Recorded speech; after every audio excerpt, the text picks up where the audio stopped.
नमस्कार प्रणाम अहाँ सब गोटा के। हम अभी स्थित छी हैदराबाद में। अहाँ सबके देखा दी कि देखियो महिंद्रा थार के सामने में जे है से खड़ा भेल छलौं और अहाँ सब प्रयास यह दुआरे महिंद्रा थार देखा रहा छी कि अहाँ सब बड़ कहत रहे छली कि हैदराबाद में कत कत हमरा घुमाएब।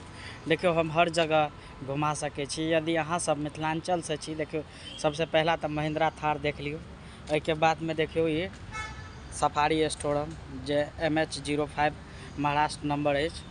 और ये देखियो और दुनू गाड़ी में एक और गाड़ी है इको स्पोर्ट जे कि चल गया है अहाँ के कथी कहे छे अत सर्विस में चल गया है।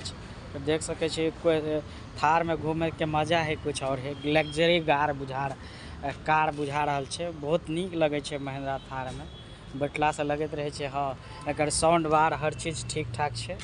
और अहाँ सबके देखियो अहाँ सब सोचे छलिए कि हमरा हैदराबाद में कतौ नहीं घुमा, हम हर जगह घुमा सके छी।